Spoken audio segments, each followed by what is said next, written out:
today is Net of Freedom. So just before the break, and just to remind our listeners that this topic is around us searching or journeying in the direction of Allah, towards Allah, and at this point we are doing it in the direction of Khadijah. What Sister Lila has been doing for us these past few weeks is we've been looking at income generation, entrepreneurship. She's been linking for us the idea or the notion of transitioning from surviving to thriving, how to go about doing it, and what needs to be put in place for us to do that. She's also been, just before the break, we've been speaking about how imperative the idea in our contemporary times in particular. I mean, this has always been an important part, because if we think about the opening surah of the Quran, the opening, I mean the surah in the Quran, Ikra, that says, that emphasizes the idea around seeking knowledge and being able to read. So we've been linking. Sister Lila has been making those links for us. Income generation, the direction of Khadijah, and then now the essential, or how essential reading is to that, or being literate is to that notion of transitioning from surviving to thriving. So Sister Lila. Okay. So that was based on a video content by Dan Locke that was sent to me that actually helped me to transition. And the reason why it's all linked to the direction of Khadijah, because in the same year I had the inspiration to do the Maternalist Quartet. So to get balance in my life, especially in terms of business, I tend to categorize business related things relating to Khadijah. So for example, if I'm collecting content from Dan Locke, then I will put it in that folder just so that I have balance with that in regards to everything else, inshallah. So the reading was a big thing. What we were saying before break is that rich people read, whereas poor people watch TV. That was the statement made. And then the other statement that was also made was that poor people, it's said that poor people have a know-it-all mentality. Now, when he says poor, he means people that are struggling financially, because in South Africa, you do have to take a lot of other issues into context. But what he's referring to is that people that are struggling financially have a know-it-all mentality, whereas the rich people, the successful people, are humble and they're constantly learning. And I think that also has a lot to do with character. So that definitely does resonate. Then he said that people that struggle financially also have they have an intention towards saving, which can backfire, especially if you're not having income that facilitates savings. Whereas people that are successful in terms of wealth are people that invest, which makes sense. He's saying, like, you don't have a savings problem, you have an income problem. You need to generate income, because a penny saved is just a penny. You understand? And for South Africans, especially with the way things are, in terms of the rates and what have you, that's especially true and problematic, because a lot of people just can't save. And then and this is also something that really resonated with me, especially if I'm considering, because I'm always consider Khadijah alayhi salam in my mind when I'm looking at what people are saying in terms of wealth and income generation success. And I do find that a lot of it has to do with character, and let's face it, she was a woman of like phenomenal character. And I think that is definitely linked to her overall success in many aspects of her life. So the issue is brought up is that people that struggle financially play the blame game, whereas successful people take accountability.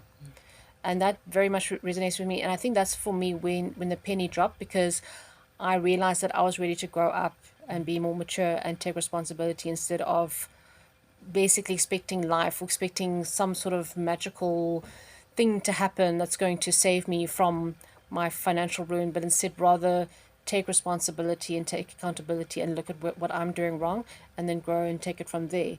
Then he says that people that struggle financially have a lottery mentality, whereas the successful people have an action mentality. That definitely does resonate and make sense, and it definitely has a lot to do with character, because I think the lottery mentality, it also relates to blaming, and it's a cop-out if you think about it. And I can't read my own handwriting here, and I'm still waiting for my laptop to wake up. So I'm going to move on. Whatever I miss, we'll just bring it up next week, inshallah. And if I can just make a quick side note there, clearly And I realized the reason why you're quoting this video is to relate it to your own experience Exactly. and Yeah. your own perspectives. Yeah. Because clearly he does make very, very sweeping statements. He Yes. doesn't take into account many, many other factors around, some people being, and I say this quote unquote, being more successful, because if you base people's success purely on sort of the value that they have, I mean, in terms of money or the wealth that they've accumulated. And obviously, he completely ignores a whole range of other categories like race, like class, like Yeah, in South economic Africa, structures, political structures, and yes, that type of thing. somebody actually walked past me while I was watching the video. Now, for me, it resonated with me because it was something that I could apply in my Yes, situation. yes. But then somebody who was a bit more sensitive to the social situation walked past me and said, but he's not being very cool about, like, especially with the reading thing. It's like, well, how many South Africans have books Have to read, access, yes. have access to books? And I hear what he's saying, and that's actually why I've got my NGO project Iqra right now only has a book distribution project going, because I can't raise income and do projects at the same Yes. time. But book distribution doesn't it's not too time consuming, and so inshallah, what I would like to do is get to the point where I'm generating income that I can actually employ people Yes, to to do run the so. projects instead of me trying to run the project, because that's also he and this is something that he mentions. So for people like myself that can actually apply this logic, or this advice, if you will. He talks about the do-it-yourself ego, which I'm going to discuss later, inshallah, or how wealthy people will delegate through priority management. And then, you know, later on in another video, he talks about the 13 egos, or the 13 ways people stay poor, and he mentions the do-it-yourself ego. So I also realized that if I want the NGO to grow, it would be better if I generate income and then employ other people, because to have success, you have to work as a team. Of course. This is where the networking comes in, the Yes. net of freedom comes in, because you have to course. net with other people. Of course. But then again, it has a lot to do with communication, because another video that really struck me was when he talks about the income generating skills. And I'm just going to briefly go through them. There's copywriting, which is copy and print. That's your magazines and your webinars, your funnel pages. So he started off doing that, and then from there, he was struggling. He was actually a Chinese immigrant with his divorced mother in Canada, and then he was battling, but then he got his break working with a successful copywriter, and then from there he started to develop businesses and so on and so forth. People have accused him of being a fake, but I personally find that if I listen to him, I have success on my side. So you can call him fake if you want to, but my progress is real. So his story is that he basically started off with income generating skills, and then he started to grow his business and investments from there. So the income generating skills, and I'm just going to very quickly go through them. It's copywriting, public speaking, and it is closing, which is one-on-one sales.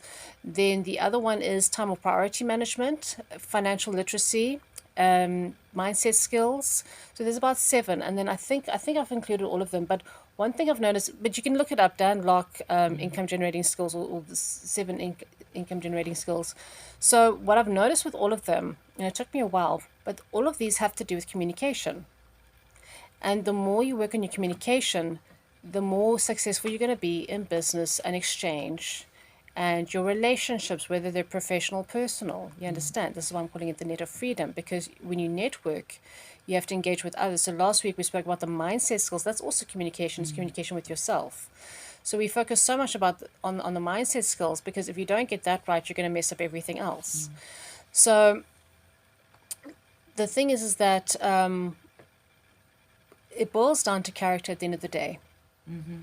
And this is where I'm starting to kind of connect the dots between Khadijah alayhi salam as a role model in terms of the deen, but also in terms of business, and how business and deen can be reconciled, because you're not just working on income generating skills, you're working on your communication with other people, you're working on your character, you're working on yourself as a believer and as a person, and you're going to grow as a person. And this is where I think business for some of us has an opportunity to be so beautifully a part of our deen. And again, going back to Khadijah alayhi salam, she had a greater goal of serving the community. Yes. She didn't write proposals. Yes. She had her business, and then she had her green canopy where she accommodated people, Yes. women and children, and she helped women to get married, and she helped men to get married. So she was accommodating the community in a lot of different ways, but it was all funded by her business. So that was the greater passion and the greater goal. So it boils down to niyyah. You see, it boils down to intention, and the other thing that Dan Locke points out is the wealth triangle. So he says if you want to be wealthy,